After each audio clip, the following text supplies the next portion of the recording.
Freelance journalist Leah Sottile is a newsroom of one. Covering discontent in the rural American West and the growing undercurrent of anti-government extremism became her beat, reporting for The Washington Post, The Atlantic, and Outside Magazine, to name a few. Sottile was the driving force in creating the award-winning podcast Bundyville, providing an in-depth and unbiased perspective on the far-right movement that has become mainstream and a precursor to current political events. Shawn Vestal recently wrote, "The Capitol takeover was foretold time and time again in the patterns of Northwest extremism." That conversation continues today on Northwest Passage's Community Forum.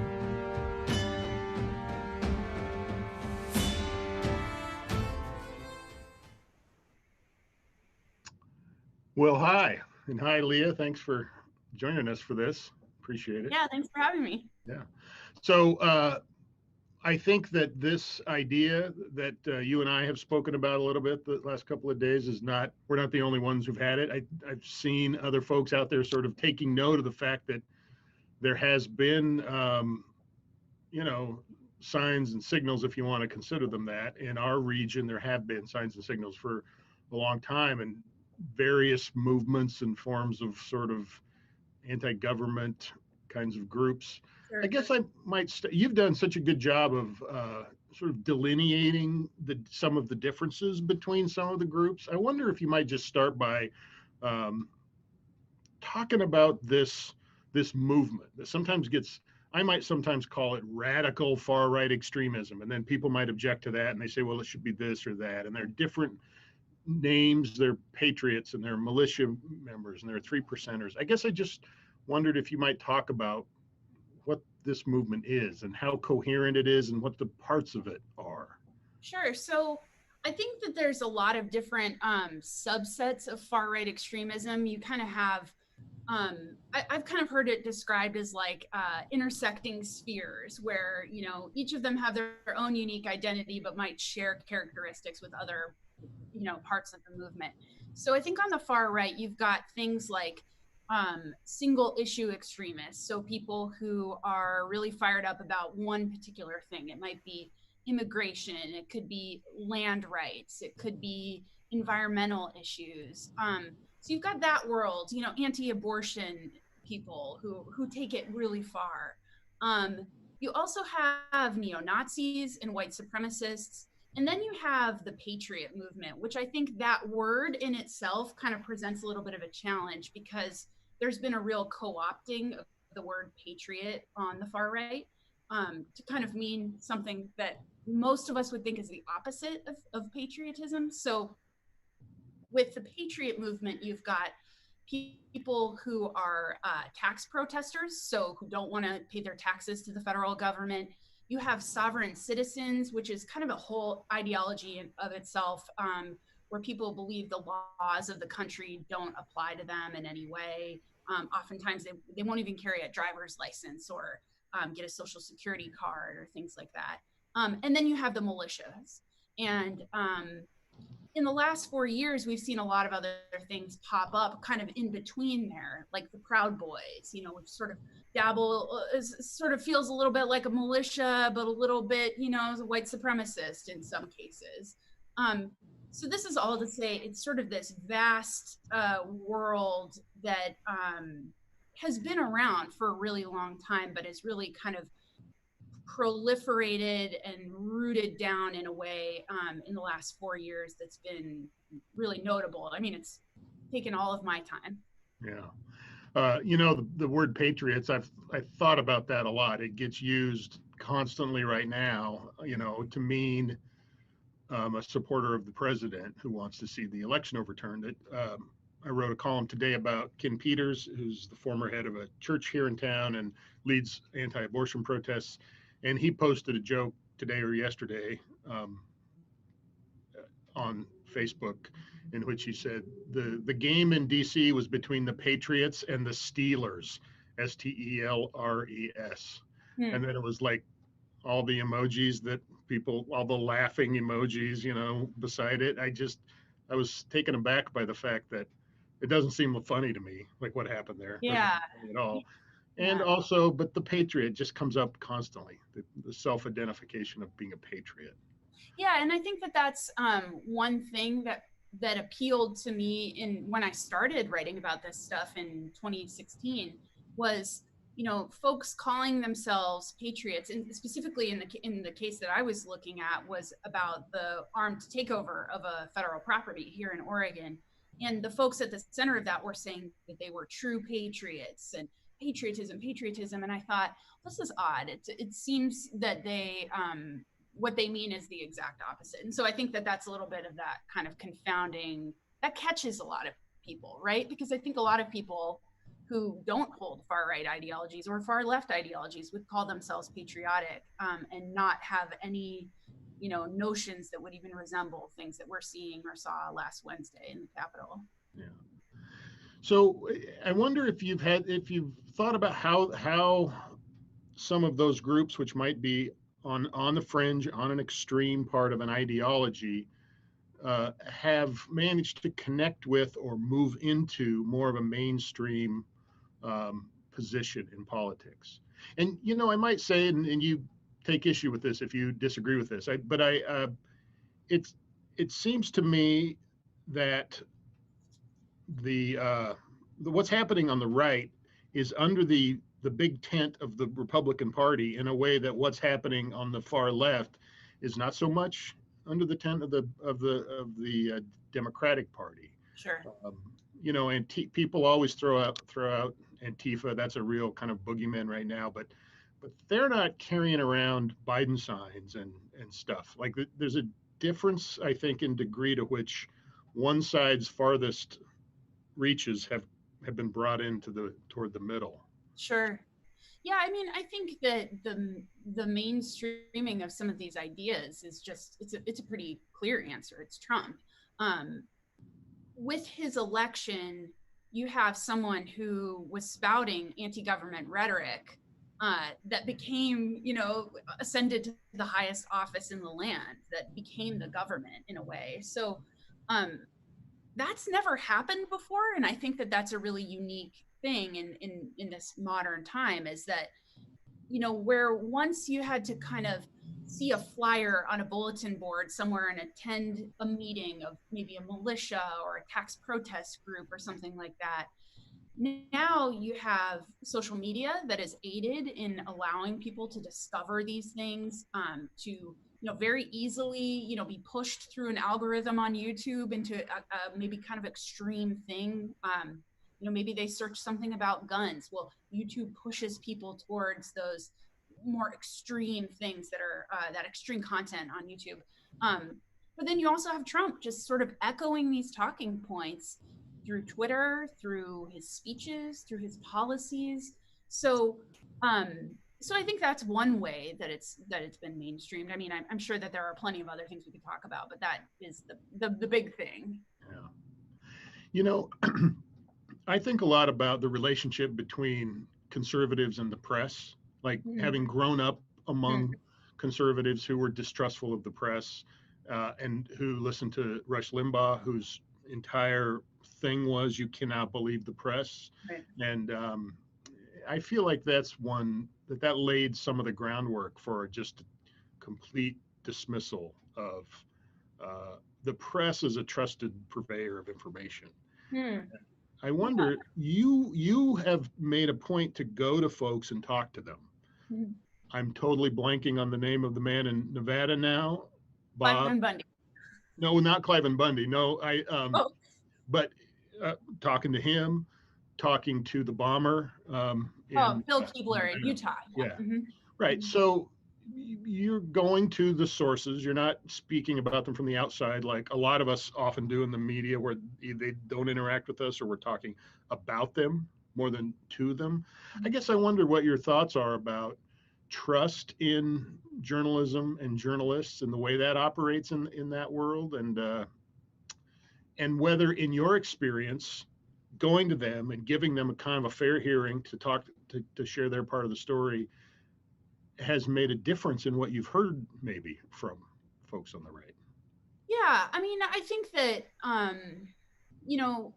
my approach is definitely, I have unique things that I do that have, tools, just like anyone who's worked in journalism for a while. But I always try to talk to people and at least tell them that I will listen, that I will, I'm not necessarily someone who's going to print someone's unfiltered views, right? Like that's not the job of a journalist. And I think that that's where this sort of alternative facts world and this, YouTube journalists, et cetera,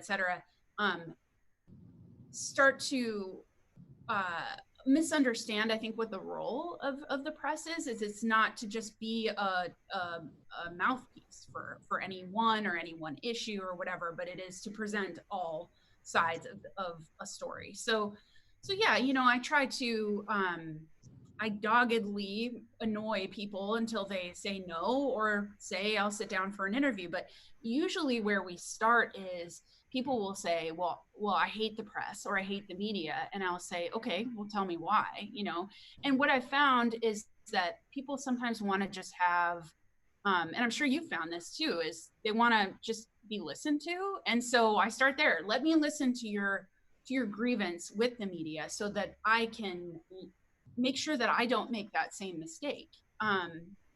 If a mistake was made. So, I do take that approach. It doesn't always bear out. There are lots of people who don't want to talk. And I think that that's the other thing is that when someone doesn't want to talk, that doesn't mean that you or I won't do a story too. That just means that their voice didn't get to be included in it.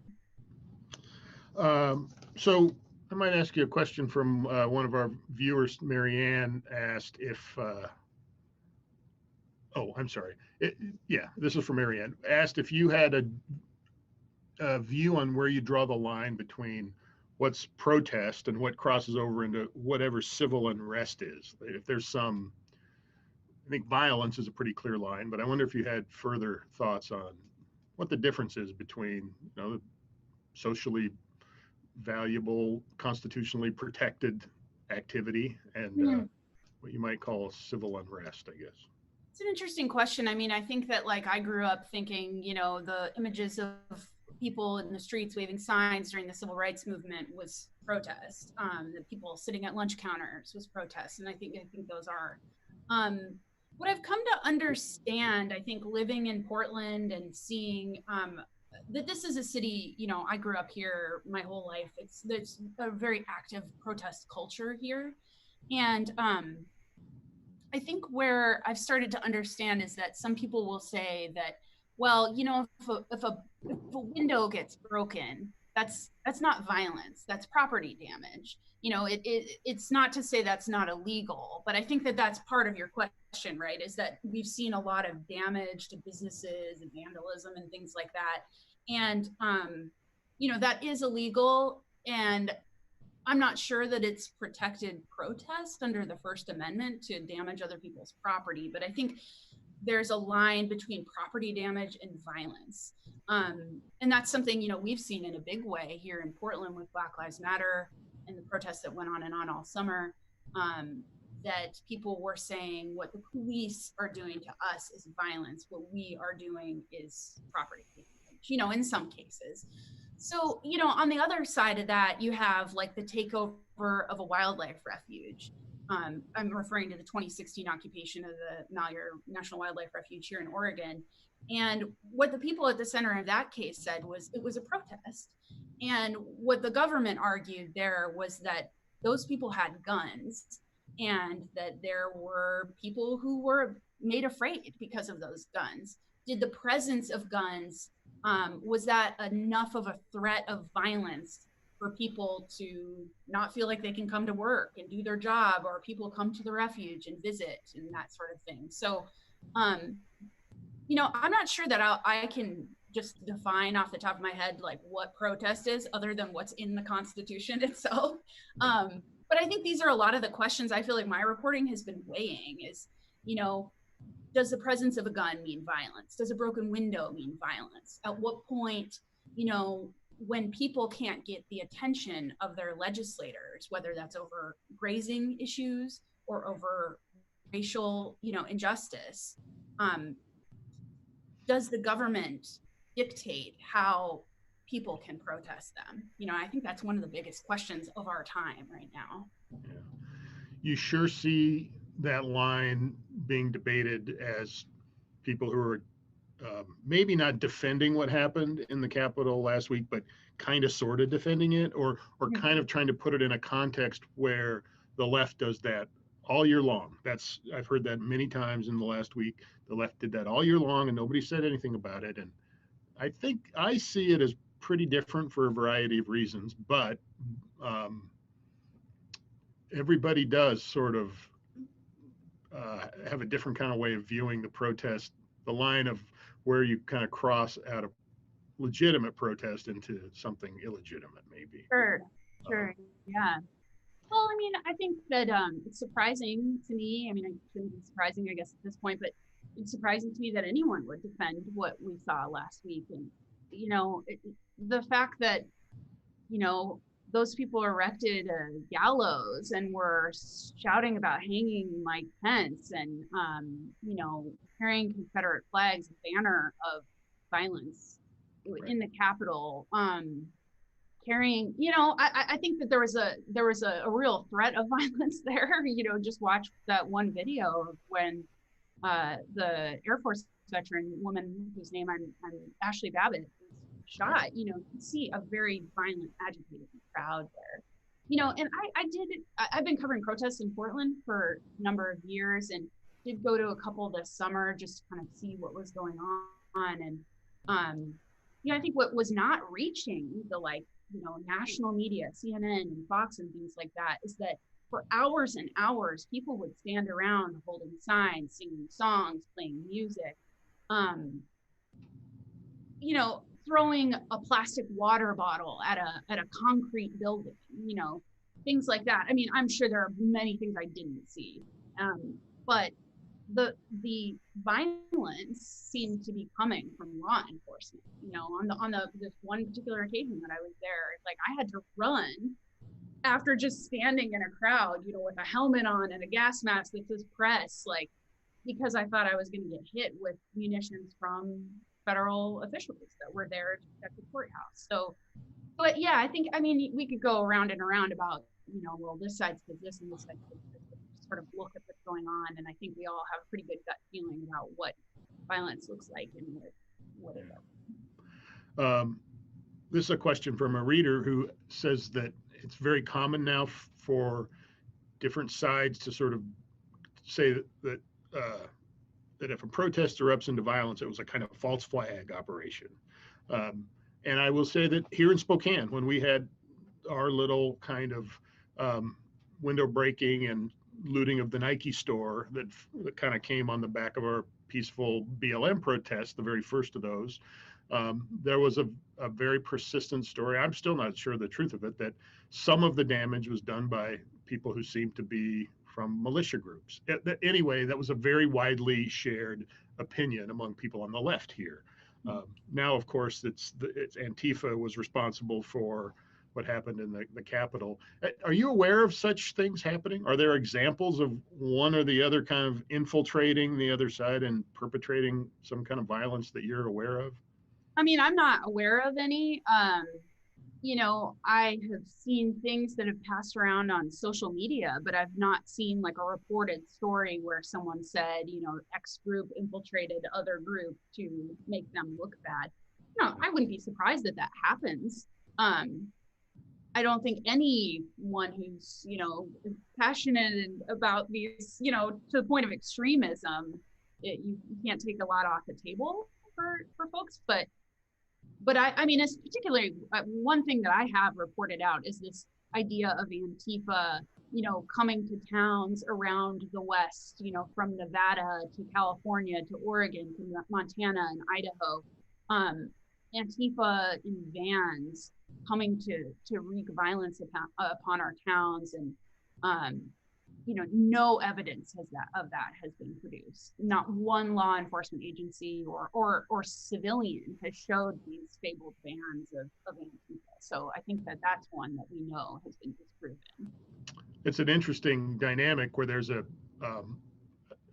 man who got his gun and went down to not Main Street, but the main street in Coeur d'Alene to Lakeside there, where they were out in front of Hudson's Hamburgers and Fig Pickles toy store. And they were all just, there were lots of people with guns lined up there because they thought Antifa was coming. And when I pointed out to this man that Antifa never showed up, he said he really believed that they had turned away Antifa, that there were busloads coming and that their show of force turned them away and they went to some other town. And it's hard to, you can't engage with that on a factual ground very well because you can't prove a negative, right? Like you, anyway. Right. But it's a whole lot of hypotheticals. I mean, I was watching all of that really closely because, you know, Coeur d'Alene wasn't the only city in the Northwest that had, you know, the streets lined with armed people. And that was really bothersome to me to see that because, like, you know, you and I have discussed this. Like, I have pretty, I don't think it's my view that, you know, through all the reporting I've done, that what I've learned is that, like, government or violence begets more violence, and threats of violence beget more threats of violence. And so to see people cheering streets lined with people armed up and ready for war with guns because, you know, a few kids in Sandpoint wanted to have a Black Lives Matter protest, that was bothersome to see. And I think I was surprised when more people were not bothered by that. I think there were a lot of people that were bothered, but I think, you know, what that says to me is that people are okay with extrajudicial punishment that exists potentially outside of the court system, outside of the Constitution. I think that mentality that cheered on that sort of thing this summer is what contributed to last Wednesday's. yeah. Well, you know, if government's not going to listen to us and do what we want and change the election our way and, you know, make these Black Lives Matters protesters go home and stop, you know, using the Constitution, then we're going to do it our way. And that subverts the entire process. So, yeah, I think that's... I could not agree with that more, that we're going to do it our way, that there are a million little ways that someone could come to that conclusion. One is we're going to go be the police. We're going to do it our way, right? Another one is like the guys who won't go through the metal detectors in the house today. We don't have to. I'm letting you know that I'm not going to do this. I'm making myself the sovereign, you know. And I think by degree, it's not too hard to get to where you say, well, we're going to take over the government because the government is no longer legitimate. I've decided that it doesn't have the standing that I think it should have, or something like that. I mean, the court system works. You know, you and I have both covered court trials and watched these things firsthand. I mean, I think that it's, what I feared over the summer was that one of these folks who felt that Antifa was coming to their town would see someone who, you know, they believe embodied that, whether or not they were Antifa or not, and would hurt someone and subvert the entire court system of, you know, that would punish someone for breaking a window or throwing a bottle or, you know, having violence on someone. We saw in Missoula, you know, a place where I've lived that I love, a militia person chased down a young Black teenager who was riding his bike away from a protest. And the kid said, I was scared for my life. He was detained by that person. And, you know, I think what that probably did, not to speak for that young man, but was that it just reinforced the reason that he was there in the first place, that my voice is not being heard. And if I try and speak up, then I will be quieted by people with guns. And that's, you know, that's a scary prospect. It really is. It's a question from a reader named Frank. He wonders, are there absolute numbers of far-right extremists larger, do we know, or is it they're more visible, sort of more heard? You know, that's a really great question. I mean, there's no official census of these groups, and I think that what I've come to learn is a lot of people dabble in a lot of different groups, or they hold beliefs that are maybe align with a group, but don't necessarily show up to a meeting. So like one thing that really congeals people at the far right that I've written about is this idea that there's, conspiracy at high levels of government, that, it's so sort of this drain in the swamp mentality, that there's so much corruption, and that the United Nations is going to come in and take over the country and that sort of thing. That's something that I think is believed by a lot of people, whether or not they have a membership to the Oath Keepers or call themselves that. So I think that it would be difficult to assess how many people are in the movement without that kind of thing. But, I think experts on the movement would say that these ideas have sort of proliferated in a big way in the last few years with Trump and social media.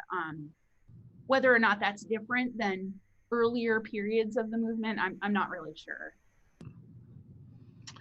What about the pandemic? That's given some energy in a way, hasn't it, to some of these folks? Yeah. Last May, I went to a rally in Olympia. It was called the We Are Washington rally, and it was a big protest of a lot of people who were really fired up about Governor Inslee's restrictions on businesses. And it was a very, very interesting day because there were speakers, who were trying to run their business while also homeschooling their children, people who had experienced, great financial losses, people who were having a hard time getting their employees to come back to work. The list went on and on. And what I noticed about that rally was that at the physical edges of it were people involved with militias. There were people wearing clothing and patches, insignias, and things like that associated with the Boogaloo movement, which is sort of this chaotic, violent, anti-government movement. And you had people that I had actually seen really in big ways in the Portland area, associating with far-right groups. So what I started doing was watching a lot of these anti-mask protests, or reopening rallies before people were really sure, it's safe to reopen and that sort of thing. And concluded that it was, that those were being used really as recruitment tools for quote unquote normal people who had a big grievance with the government in a big way, to kind of say, hey, come on over here, maybe listen to this conspiracy theory or this conspiracy theory. And in fact, I interviewed a man who started a new militia in Olympia because of coronavirus restrictions. So yeah, I think that the pandemic in a way has presented a once in a lifetime opportunity for extremists to kind of beef up their numbers. Devin Burghardt, is that his name?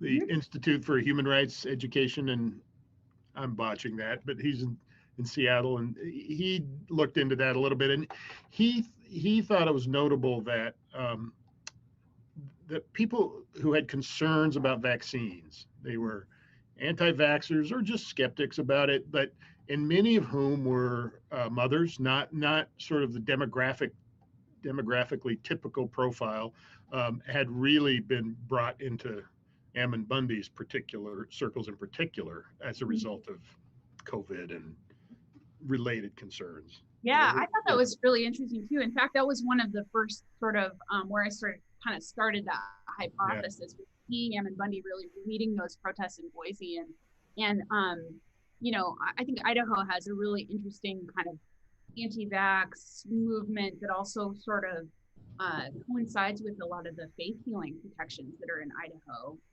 And so all of a sudden you kind of had Ammon Bundy at the center of sort of kind of having these folks on the left and these folks on the right kind of all come to him. And right. Here's a new opportunity to present his ideas. Well, in that faith healing, that's a like year after year, Idaho will not will not pass a law to make it illegal to let your kid die. They comes up as a religious issue, religious freedom issue, and somebody brings, I bet someone will bring it up this year, and I bet it won't pass again this year.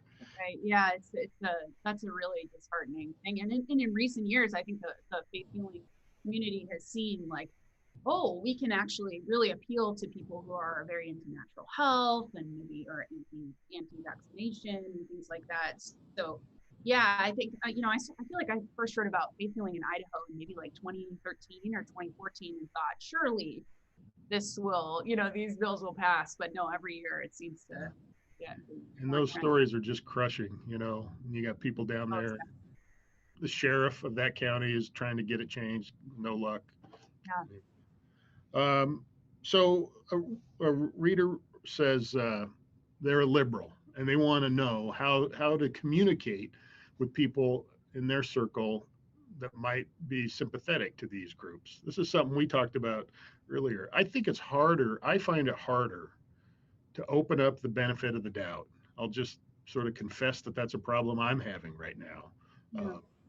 Anyway, do you have any thoughts about, like, on a personal level, how maybe we can cross some of these gulfs that separate us? Well, I think that, what we've seen with Trump and seen with right-wing extremism is that like division and hate goes a long way.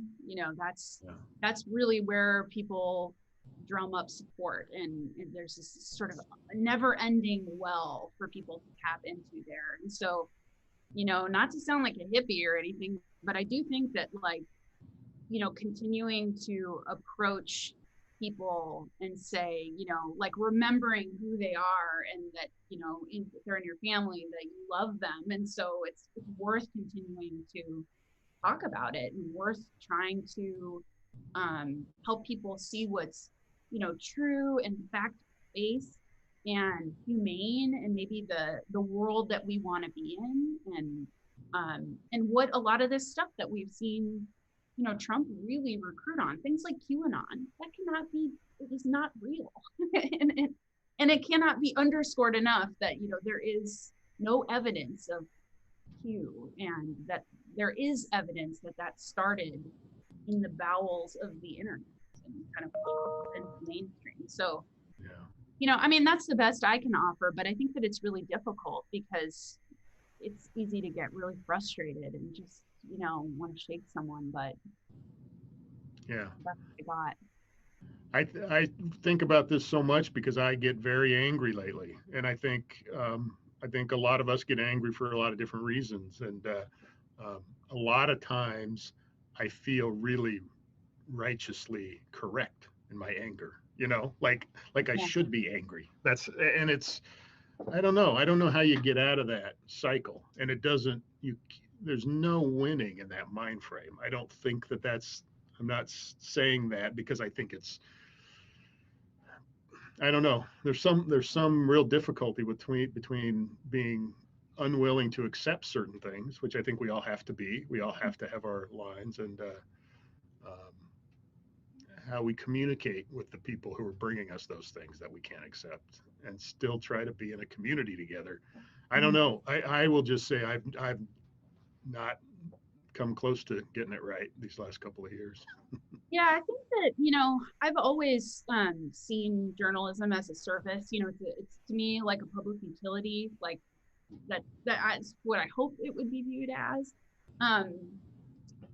And I think that what I realize is that, I write really long stories, and there's just really only a certain subset of people that are going to read those. So I thought, well, if we can make like something that people can listen to, maybe they can sit around and listen with their family, but also know that these podcasts that I've done about far-right extremism and history, they've been deeply fact-checked.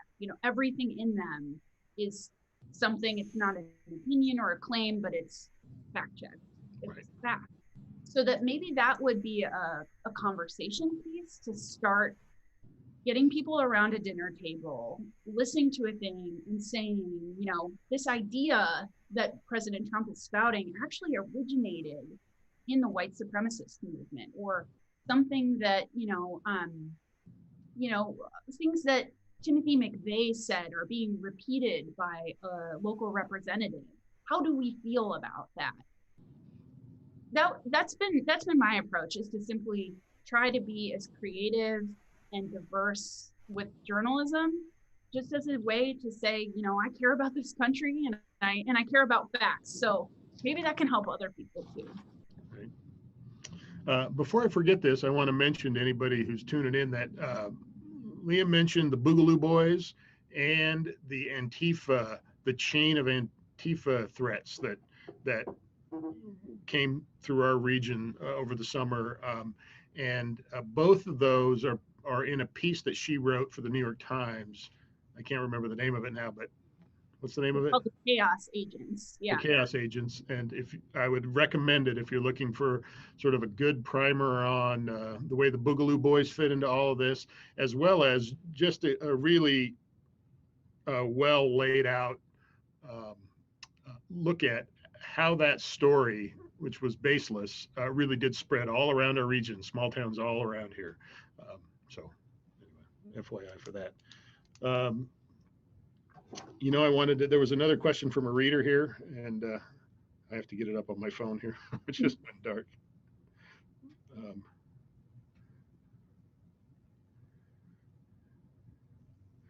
So one person notes that it's interesting that there are families that are kind of at the heart of some of these groups. So it's certainly not true of all of them, but you know, the Bundys, obviously there's a real family there.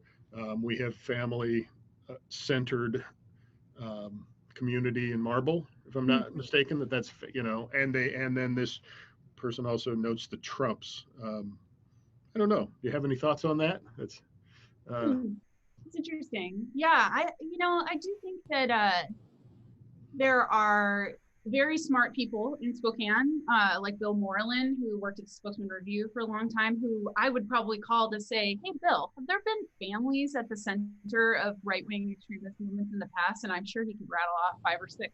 Yeah. I think like with the Bundys, you know, that's somebody that I've written a lot about. It's been originally the story that I was going to write that turned into the Bundyville podcast was I went to Nevada to see the story that I had pitched was about the entire male side of a Mormon family being on trial and what would happen to that family if all the men went to prison. That ended in a mistrial. I said to my editor, you know, the story I wanted to write, we can't write anymore. So, you know, how about we do something else? And that's how the podcast became a thing. But I do think that the you know, family dynamics is really interesting. We also really talk, when I say we, I think journalists who write about right-wing extremism talk about how we're sort of living in the age of the grift right now. And I think that that's something that we really see with the Trump family is that, you know, what's good for dad seems to be good for all the sons and the daughters and things like that, that there's this kind of grift that they can all kind of hook their wagon to and, you know, maintain prominence and wealth and power and things like that. Because really, right, that's the kind of the theme of this whole thing is power and money. You know, you mentioned how you sort of moved from a story to the podcast idea, and I did want to ask you. So you reported for the Inlander. You lived here in Spokane, went to Gonzaga. You're a local in many ways, and then you went and did another kind of journalism, a kind of freelance journalism. I guess I would be interested to hear how you came to this project, which is a new technology, newish, you know, not brand new right now, but, you know, and a new way of telling stories and how you moved in that direction, you know, from a more traditional kind of newspaper reporting to something, just a different kind of a animal in a way. Well, I've always sought alternatives in journalism. So the reason I got into journalism was because I grew up in Portland in the 1990s. We had Willamette Week, we had The Rocket, you know, we had these really great alt weeklies, alternative newspapers. So my goal was to always work for an alt weekly. And the reason why is I saw that alt weeklies would do things that traditional mainstream outlets just wouldn't do. You know, they might write about people in prisons or people who are unhoused. And and I liked that. So, you know, I think that's kind of a common thing throughout my career. When I was a student at Gonzaga, I started a street newspaper that existed in Spokane for about 7 years. It was called The Rising Times, and it was sold by people who were homeless. And yeah, Doug Didn't Clark know wrote a you did story. that. I did. Oh, So, you know, and I worked at the Inlander for a really long time. I was a music journalist. I was the arts and culture editor. But I did a lot of artsy features, but I also did a lot of, you know, big invested. The first big story I wrote was about a death in a murder in the Spokane County Jail by one inmate made by another inmate. So I was always interested in doing other things, and, you know, freelancing. You've got to, you know, have a lot of tools in the tool belt to make a living. And so podcasting was something that I just enjoyed as a consumer. You know, I love Serial and I love This American Life. And when my editor at Longread said, you know, can you turn this story into a podcast? I was like, I did it to feed myself. I didn't do it because I had any aspirations to become a podcaster. So I'm never one to not take an opportunity. So that's how that happened. And I found that it, you know, like I was saying to you, that it was reaching people who were never going to read the 7,000 word story that I wrote, that I felt very passionate about every word. So I've started to talk about it as like, you know, you watch like these cooking shows and chefs will be like, here is turkey 3 ways. Like I sort of say, this is journalism 2 ways. I'll write it and I'll talk about it and maybe people will hear it. So I like that. Kind of the approach I try to take. I will say it has to be one of the most talked about things, at least up until nobody got together for drinks after work anymore, you know, among journalists and writers to imagine that they could do a podcast or they should do a podcast. Or, I mean, I think that comes from the fact that they're appealing. They're so appealing to hear when they're done well.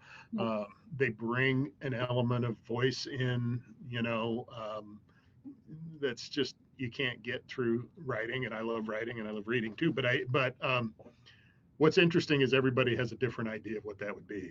Yeah. A lot of people just think it's me sitting around, you know, whoever me is, sitting around talking. Yeah. I mean, I will be honest with That's you. not what yours is. I thought like, oh yeah, sure, I can make a podcast, no problem. We'll just take my story and I'll read it. And what I got with the first season of Bundyville was a crash course in writing for radio. It's a completely different animal than anything I was used to. So there were 3 producers on the Bundyville podcast, and they literally taught me on the job how to write for radio. So now I feel like it's something I can do. So it's yeah, it is. It's a whole skill. You know, it seems like sometimes that the part of the storytelling in radio or on podcasts is we're driving somewhere to find a thing. Like you wouldn't necessarily put that in the written story. I don't think you had in your, I might remember that wrong, but in the radio that takes on a narrative function in a way. Yeah.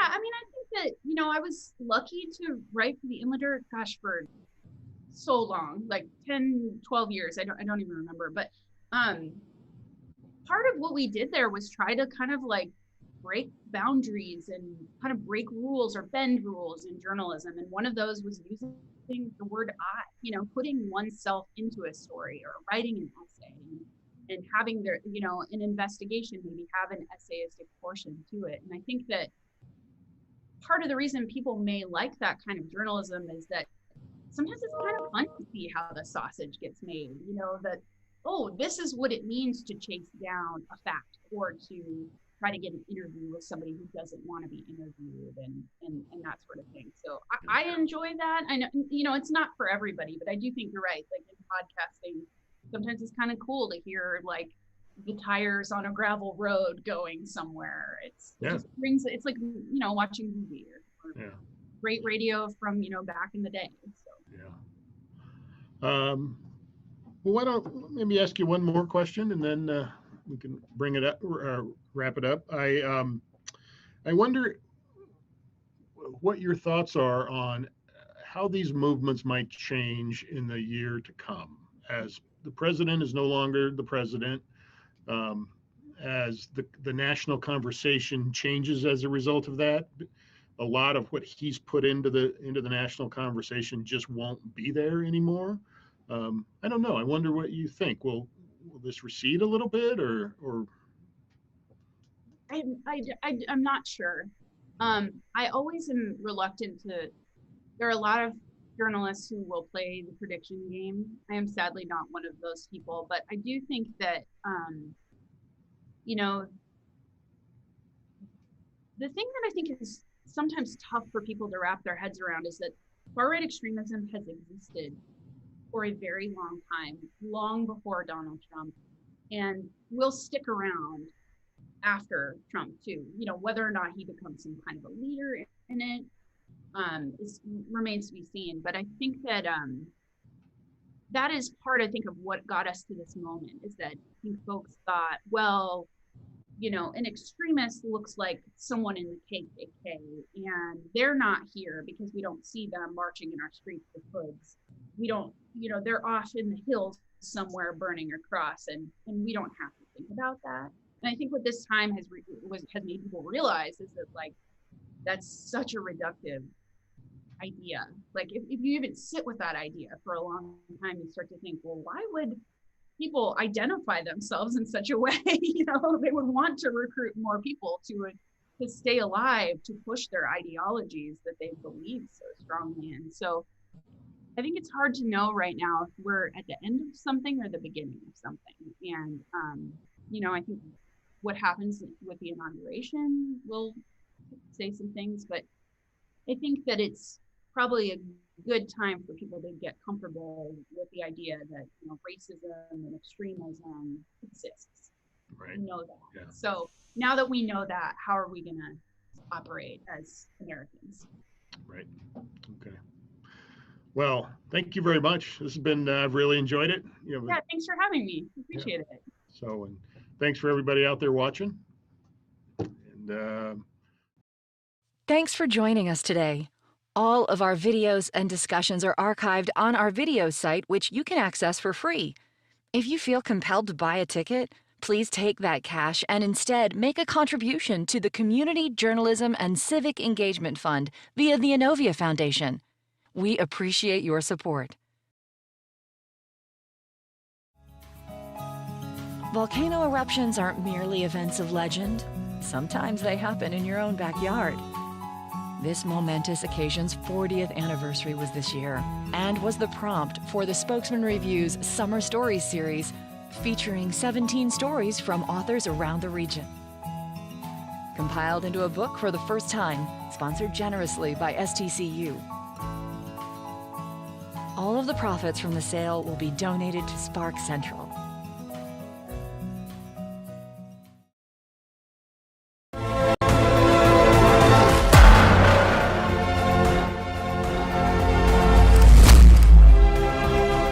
He put a ball in my hand when I was like 2 years old. So by that time I knew, I was like, yeah, basketball, like I'm going to play this for a while.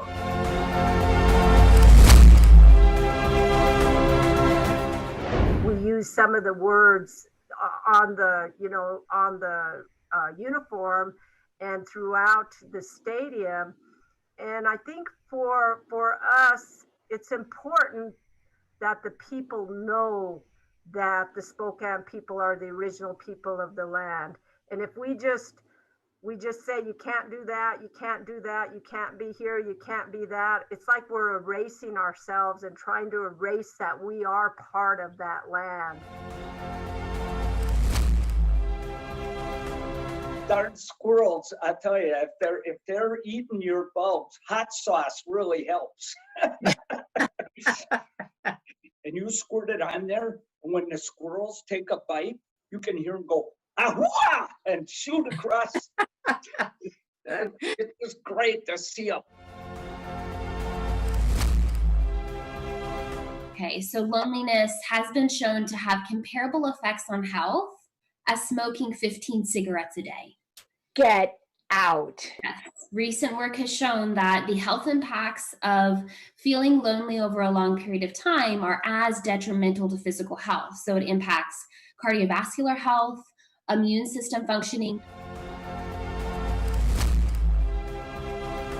Here at you, 20-10 last year at St. Mary's, which is a pretty tough place to play. What happened that day? What'd you have for breakfast? What happened that day? My mom was there. She's my good luck charm. So she was at the game, and just knowing that she's there, it's just special to me, and I like to make the most of that. So it's all her.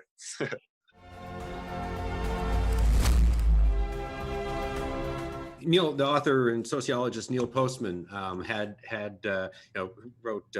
wrote this one essay on BS, presents what he describes as Postman's second law, and that is at any given time, the source of BS that you have to be most concerned about with is yourself. As we get a little older, and as we get a little bit more maybe set in our ways, and also as we get a little bit better at defending our beliefs and arguments, we become more and more set, because we can always find ways to convince ourselves that the thing we believed before we started looking into it is true. And theoretically, plastic industry say, "Oh, this is all recyclable," except nobody wants it. You can't do anything with it. So a theoretical recyclability isn't the same as a practical recyclability. So all this stuff is they could literally recycle it. Like they have a process where they could recycle it. It's not impossible. They have a way to do it. It's just not. Yeah, and like maybe there's a market for a car made out of gold, but nobody can afford it, right?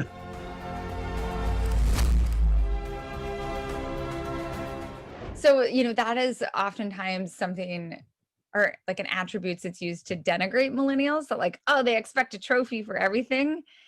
Who gave us those trophies? Like, who thought that was a good idea? It's difficult, or I think it's backwards to maybe blame millennials for that.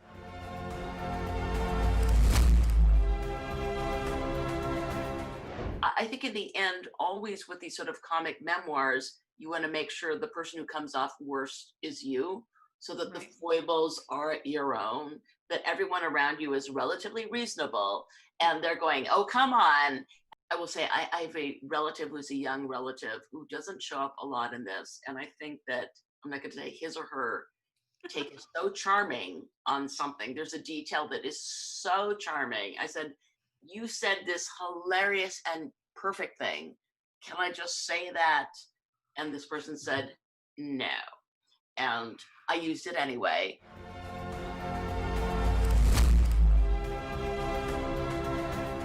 Cool. So Tom wants to know if you've ever planned on doing a collaboration movie with your dad, and does he ever give you advice on your book? No and no and no, because we're completely different animals. Mm-hmm. I've always wanted to work with him. The problem is we're so different in so many different ways. I'm a horror, science fiction, military guy. He's a straight up comedian. Let me just tell you, for somebody who's not even convinced at that point he's real, because literally nobody has met him, to see in your email, his name is like, oh, this cannot be. So you open it and he thanks me and everything. And then just mind blowing, he goes, what would you think if I drew your strip for a week? And I was like, what? Like, I didn't believe it. It couldn't be real, but it was real. Who says, if you were throwing a dinner party, which two non-Inland Northwest writers would you want to have over for dinner? Wow, I actually have this question. I'm supposed to be doing one of those New York Times by the book things. Oh, yeah? And they're always like, which three writers, dead or alive? And I'm always like, who would want dead writers at your house? Who'd want writers at your house? But certainly not dead ones. The stench would be overwhelming. But